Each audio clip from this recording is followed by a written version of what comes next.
The story. The silence of Madrid? What would you do if the man you love, knowing you are expecting his children, tells you he loves another? And what if, 2 years later, life gives you a second chance? Not just for you, but for your 3 daughters. The office was silent. Too silent to be the center of a multi-million-dollar empire in Madrid.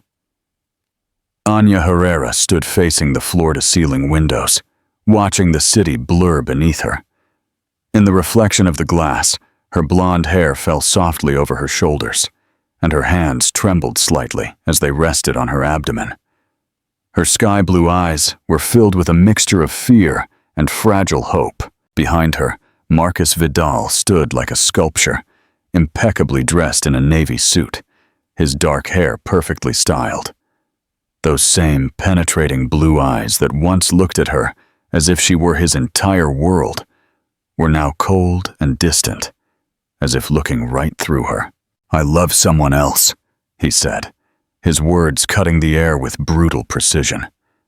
His voice was calm, rehearsed, but his fists were so tightly clenched that his knuckles were white. Anya turned slowly, as if the movement itself caused her pain. She desperately searched his face for any crack in the mask, any sign that he was lying.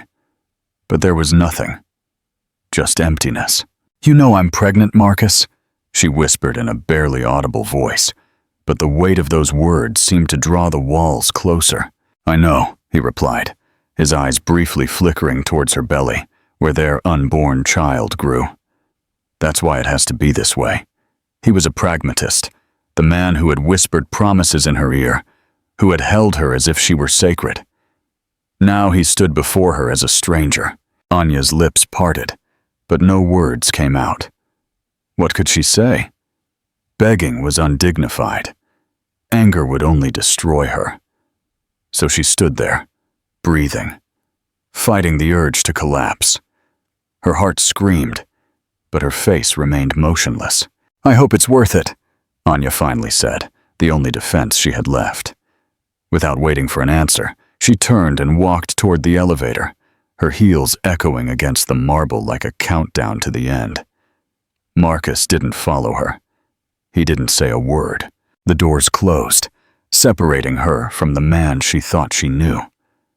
As the elevator descended, Anya placed a hand on her belly, feeling a gentle flutter from within. A tear rolled down her cheek, but her chin remained high. This was no longer about Marcus Vidal. It was about survival.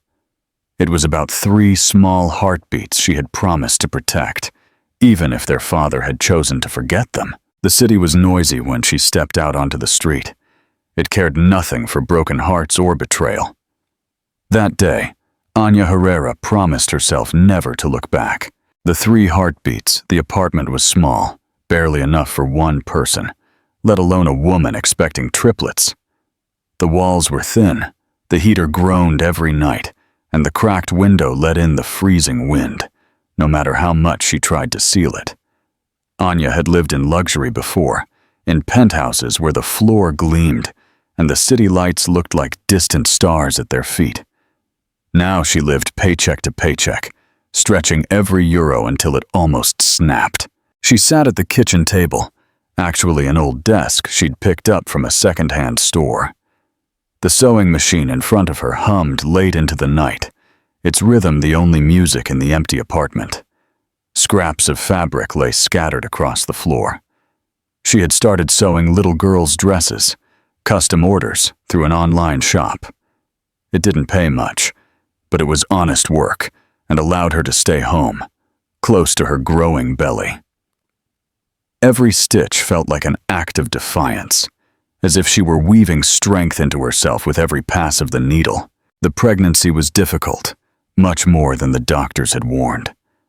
From the first ultrasound, when the technician's eyes widened in surprise and the word triplets was whispered with a mix of awe and concern, Anya knew this wouldn't be an ordinary journey. There was even a moment, a cold suggestion from a specialist, to reduce the pregnancy, to choose one child to keep and improve the odds of survival. Anya had walked out of that office without a word, but her silence was her decision. The nights were the worst.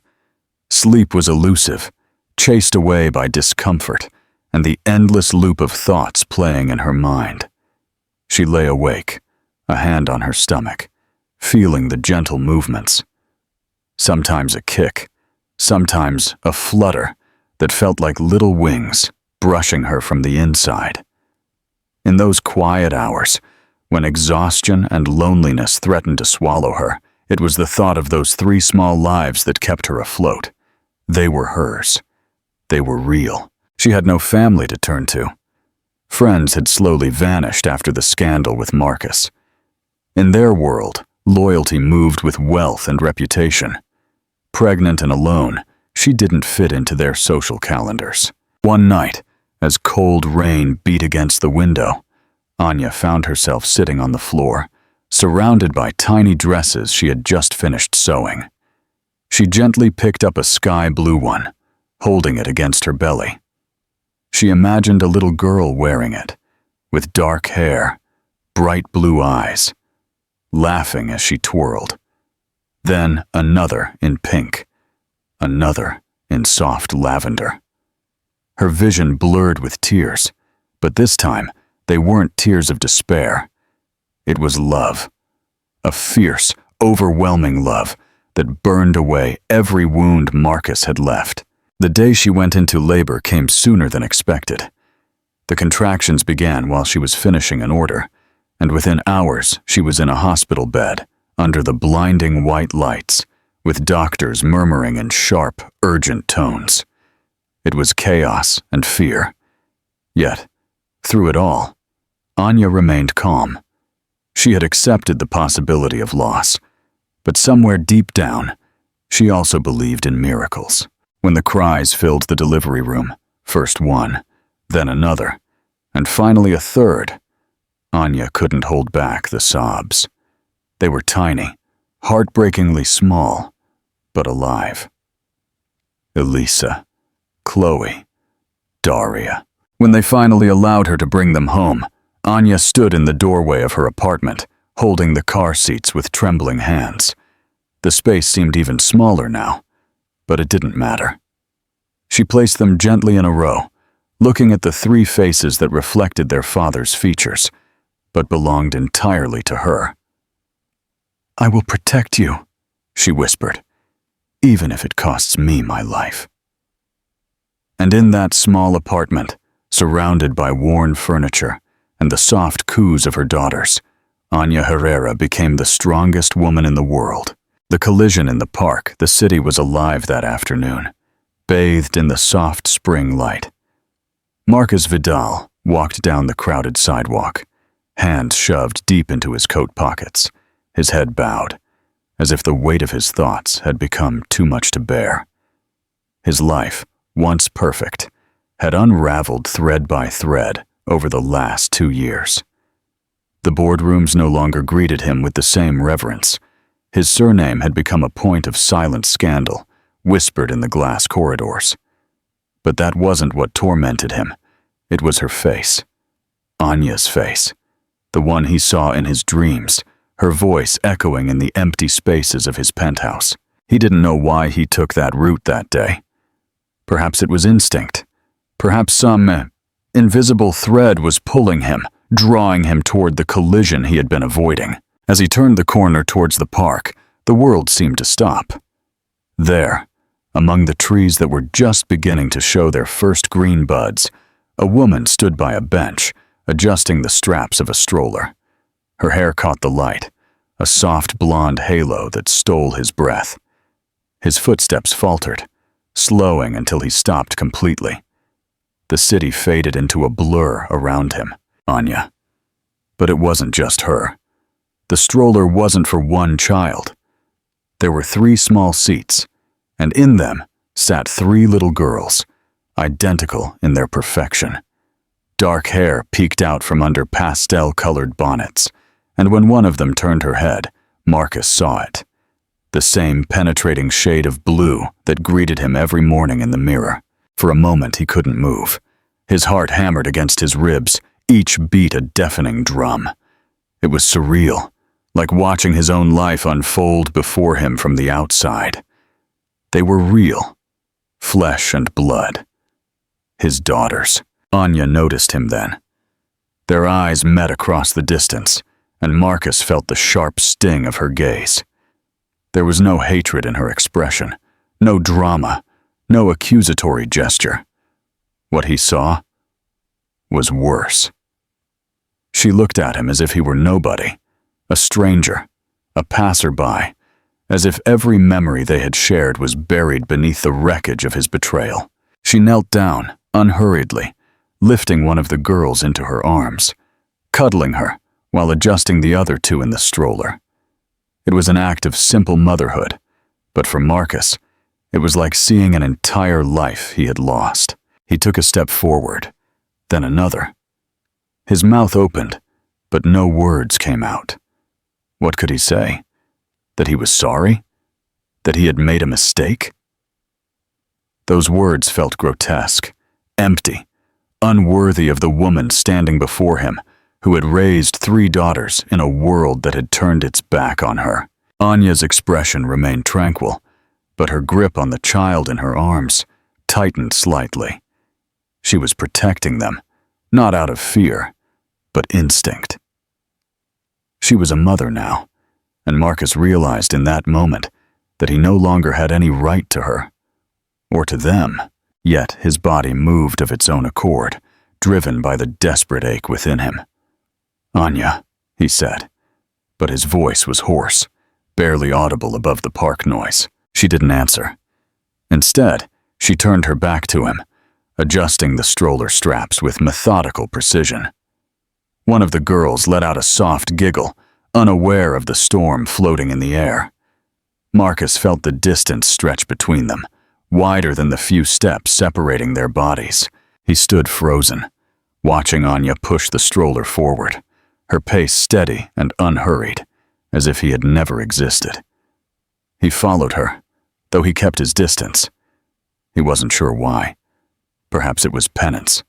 Perhaps it was hope.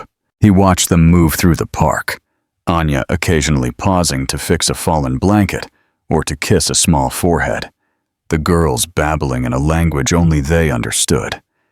Every movement was a small miracle, a world he had never been invited into. But Marcus could see it now, clearer than ever. He hadn't just lost Anya. He had lost years. The first words, the first steps, the moments of quiet wonder that belonged to a child's early life. He had been absent, not because he was pushed away, but because he had chosen to walk out of that office 2 years ago, too scared of the consequences. As Anya reached the park gate, she paused. For a split second, Marcus thought she might turn around, that perhaps some shard of their shared past would gleam in her expression. But she didn't. She adjusted one of the girls' sun hats, whispered something that made the child giggle, and stepped out onto the bustling street. Marcus stood there long after they were gone, the wind tugging at his coat, the sounds of the city washing over him like a distant echo. His heart wasn't just broken anymore. It was empty, hollowed out by the sight of 3 little girls who didn't even know his name. But as he stood there, looking at the space where they had been, a quiet resolution began to take shape. This wasn't over. Not for him. He had lost 2 years. He wouldn't lose a lifetime. He turned and began to walk, not back to his office, not back to his penthouse, but toward the only future that mattered. A future where he would have to fight.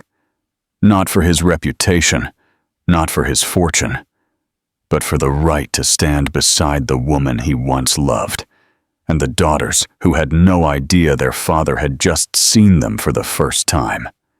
The battle for forgiveness began. The battle for forgiveness. The address hadn't changed. Marcus found it scribbled in a notebook that had somehow survived the chaos of his life, an address he had never dared to use until now. It was a modest building, tucked between a laundry and a corner shop, far from the sleek glass towers and private elevators he was used to. He stood outside the door, looking at the worn brass numbers, as if they were some ancient code he had to decipher. His hand hovered over the doorbell, the weight of everything he had lost pressing against his chest. When he finally pushed it, the sound resonated, sharp and invasive, breaking the fragile air around him. Minutes passed. He wasn't sure if she would answer. He wouldn't have blamed her if she hadn't. But then the door opened, and there she was. Anya stood in the doorway, makeup free, her hair pulled back in a loose bun, dressed in simple jeans and a soft sweater that clung to her in a way much more beautiful than any designer dress. She looked at him with the same quiet indifference he had seen in the park. But now, up close, he could see the silent weariness in her eyes, the shadows of sleepless nights, the burden of a woman who had carried too much for too long. Marcus opened his mouth to speak, but Anya's hand lifted slightly, stopping him before a single word could escape. "What do you want, Marcus?" Her voice wasn't cruel, but it wasn't welcoming either. It was matter-of-fact, as if asking him to state his purpose and leave. "I need to see them," he said, his voice raw, barely contained. "I need to see my daughters." For a moment, she didn't move. The silence between them was thick, as if the walls had closed in. Finally, Anya sighed, not in defeat, but in resignation, as if she had known this moment would come sooner or later. She stepped aside, letting him into the apartment without a word. The interior was exactly what he had feared. And yet, more than he could have imagined. It was small, yes, but it was warm. Toys were scattered on the floor, handmade dresses hung neatly on a line, and tiny shoes were lined up by the door. It wasn't a place of wealth, but it was rich in life, in care, in love. The air smelled faintly of lavender and baby powder, a scent that hit him harder than any confrontation. "They're asleep," Anya said, crossing her arms over her chest as she leaned against the doorway of what he assumed was their shared bedroom. "They take a nap after lunch. You have 10 minutes, Marcus." He wasn't sure if she meant 10 minutes to talk or 10 minutes to prove himself, but either way, he took it. He stepped into the living room, careful not to disturb the delicate order of the chaos. He noticed a small photograph on a shelf, Anya holding all 3 girls in her arms, her smile soft and tired, but genuine. He had never seen her look more alive, and it shattered him. "I didn't come here to beg for forgiveness," he began, forcing himself to meet her gaze. "I know I don't deserve it, but I need you to understand something. That day when I said I loved someone else, it was a lie, a coward's lie. My family, my board, they put a gun to my head, Anya. They told me if I didn't walk away from you, I'd lose everything. And I didn't have the courage to fight them. I thought I was protecting you. I thought if I disappeared, at least they wouldn't drag you into their war." Anya didn't flinch, didn't interrupt him. She stood still, absorbing his words with the same calm she had used since the moment he arrived. He continued, the words tumbling out, the dam finally broken. "I didn't know about the triplets until after you left. I went back to the office, and they told me you had resigned, that you had disappeared. I tried to find you. God, I tried. But my father made sure every door was closed. They wanted me to marry someone from their circle, to merge with their business empire.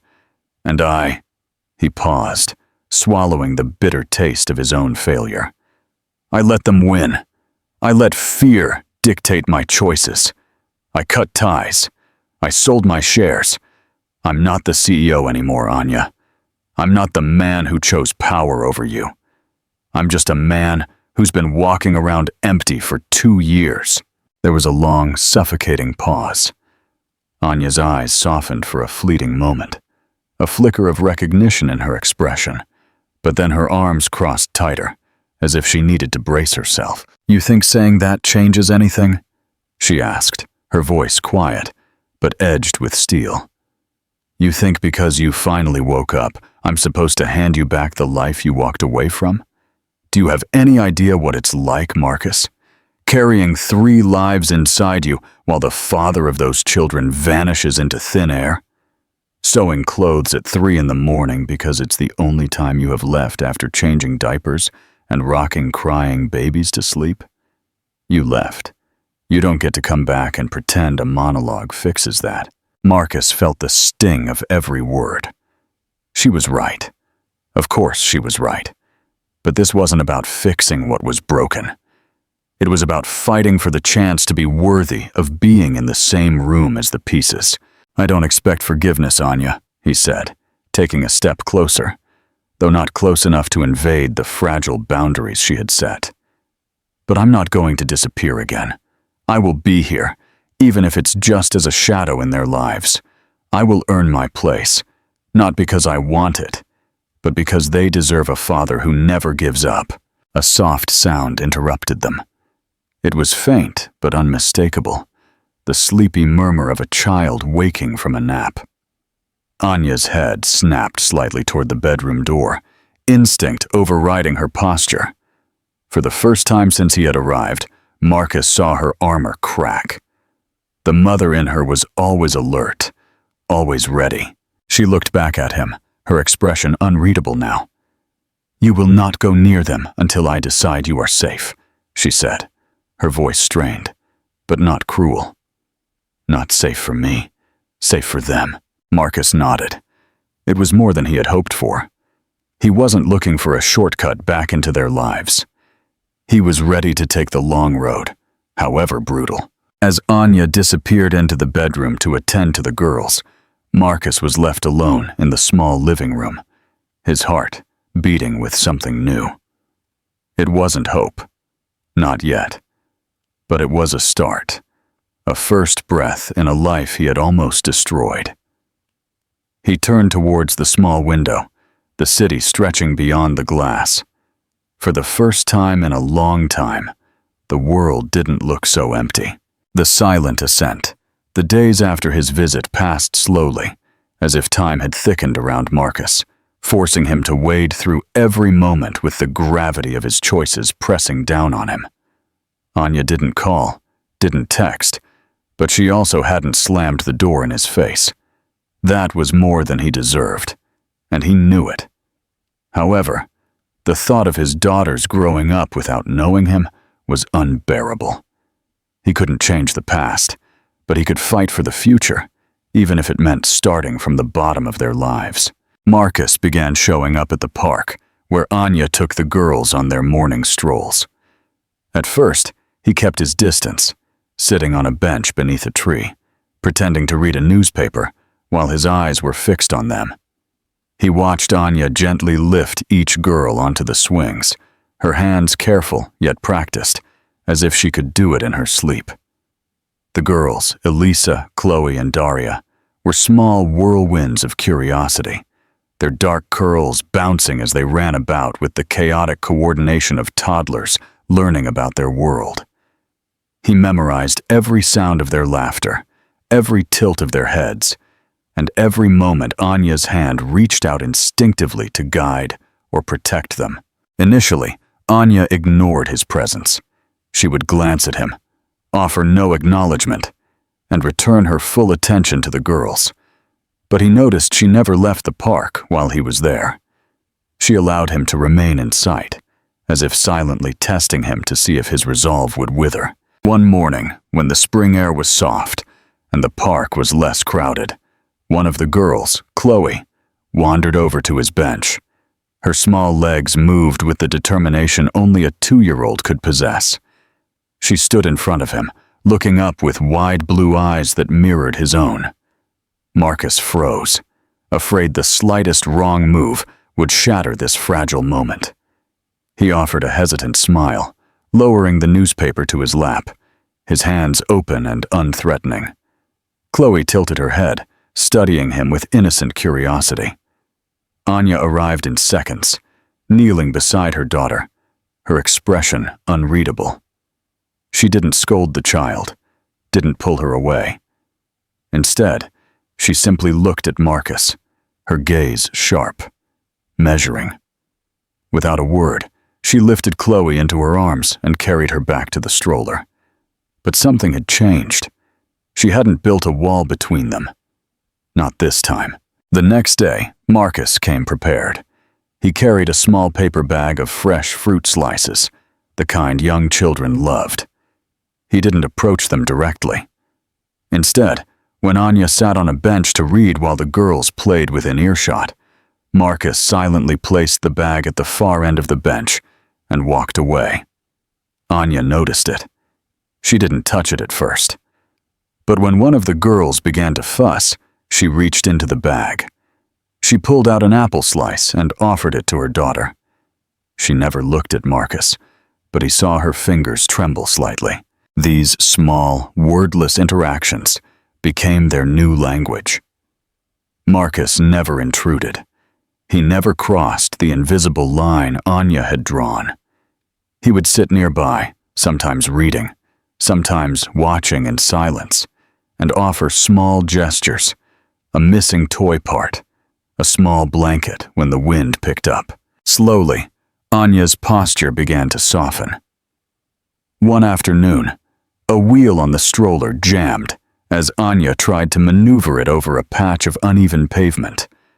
Marcus was at her side before she could even look up, kneeling down to fix the wheel with a silent efficiency that surprised even himself. He didn't speak, nor did she. But when the wheel clicked back into place, Anya exhaled, a silent, involuntary sigh that carried more weight than words.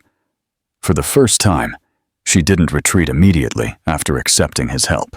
The girls began to recognize him too. They would point in his direction, babbling incoherent phrases, their faces lighting up with smiles when they saw him approach from afar. He never allowed himself the luxury of picking them up or kneeling at their level without Anya's silent approval. But each glance, each small smile from the girls, was a battle won. Weeks turned into months. Marcus became a part of their routine, not as a father, not yet, but as a constant presence.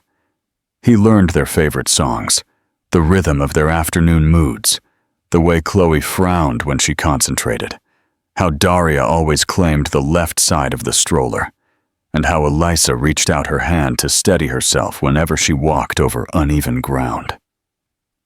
He also learned Anya's silences, how to read the subtle shifts in her posture, when to stay back, and when to offer an act of silent assistance. One rainy afternoon, the park was nearly empty.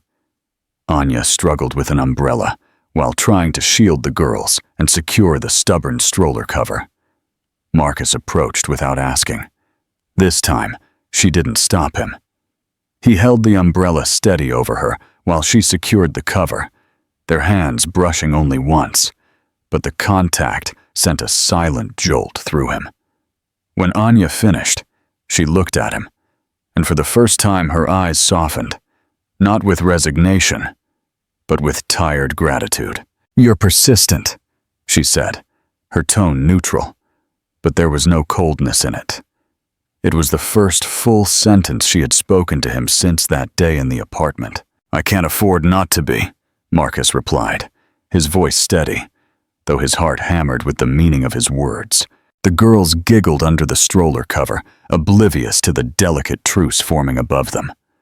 Anya's lips curved into something that wasn't quite a smile, but not far from it either. Marcus didn't need to win her over with grand gestures or empty apologies. It was the small things, the daily, patient acts of being there. Every business instinct that had once been his pride had no place here. This wasn't a boardroom negotiation. It was a slow, relentless ascent, step by step, into the life of a woman who had every reason to shut him out. And yet, she was letting him in, inch by inch. The fight for a name. The morning newspaper arrived earlier than usual. Marcus sat at his kitchen table, looking at the front page where his own face stared back at him, under the headline, "Marcus Vidal, rebuilding his empire in the shadows." It was a scathing article, full of half-truths and thinly veiled threats, crafted by the very people who once applauded his ascent.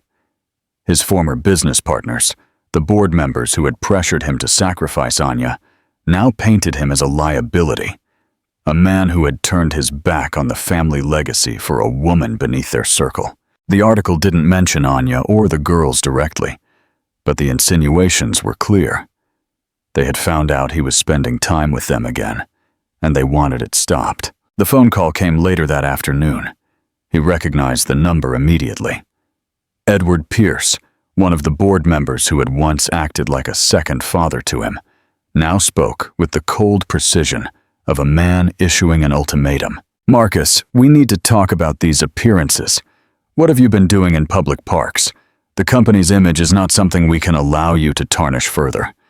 You have to decide what matters more, a woman and her children, or the empire your father built." Marcus had heard these words before, in different tones, with softer threats. But this time, they didn't shake him. This time, the image of Anya lifting Daria into her arms after a stumble, of Chloe's infectious giggle, of Elisa's small hand reaching out for his own, was clearer in his mind than any boardroom chart or stock price. "I made that decision 2 years ago," Marcus replied, his voice calm, though every word was edged with steel. "And I was wrong. I will not make that mistake again." He hung up before Edward could reply, but he knew this was only the beginning. The threats would escalate. His former allies had too much pride, too much invested in their image, to let his defiance go unanswered. And this time, they wouldn't settle for veiled articles and whispered warnings. They would go after Anya, not directly, but through the ruthless whispers that could ruin reputations, destroy her small business, and paint her as a scandalous opportunist. He couldn't let that happen. Marcus arrived at Anya's apartment late that night, unannounced.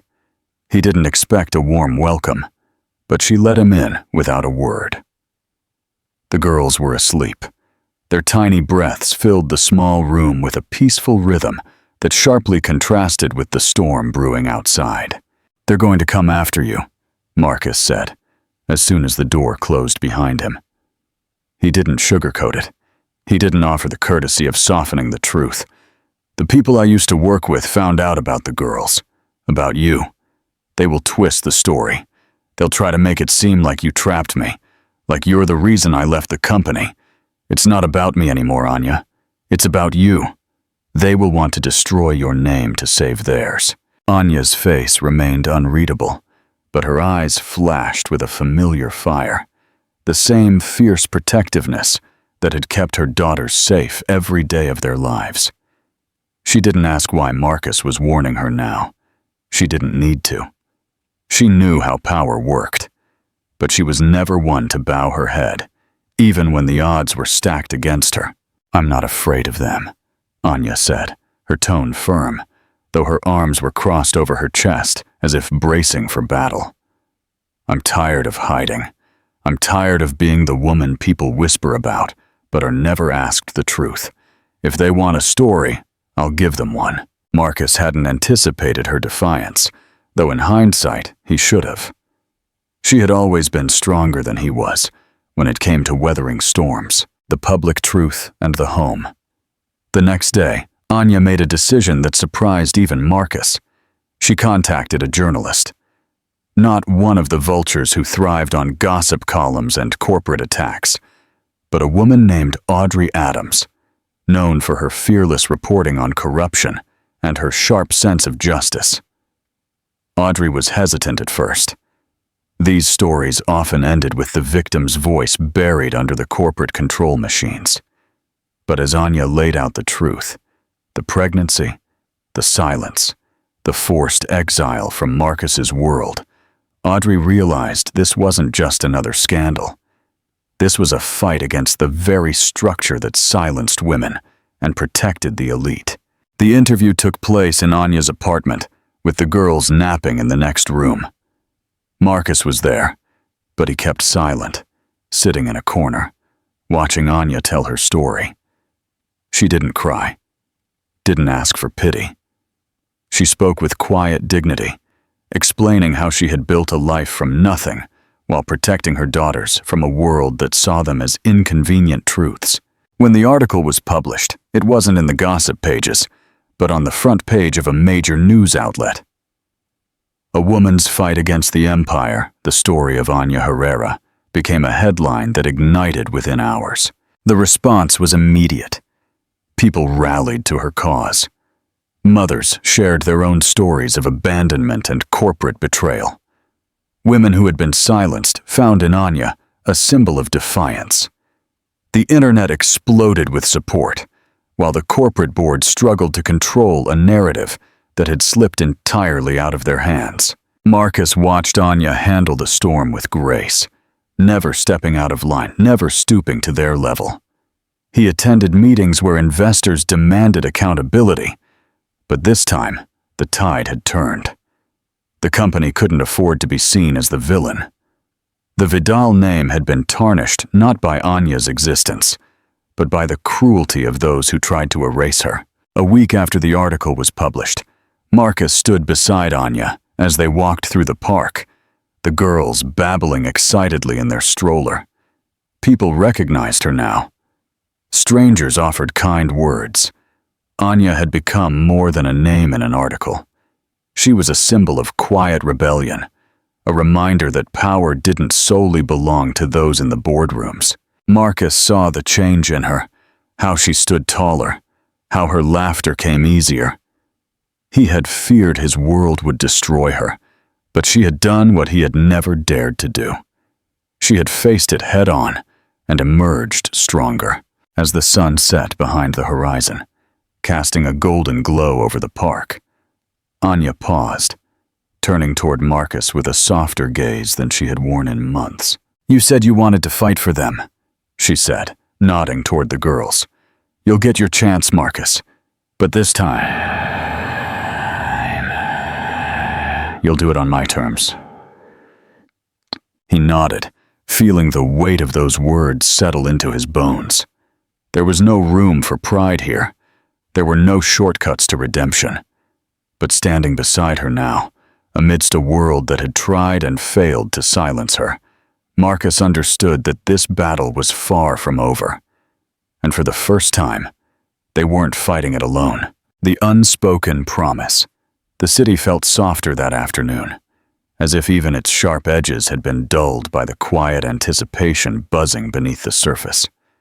Marcus had planned every detail meticulously, not in the grand, overly orchestrated way he might have done before, but with a care born of humility.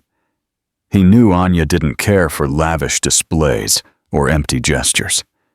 She valued sincerity, and he intended to give her nothing less. The park had always been their place.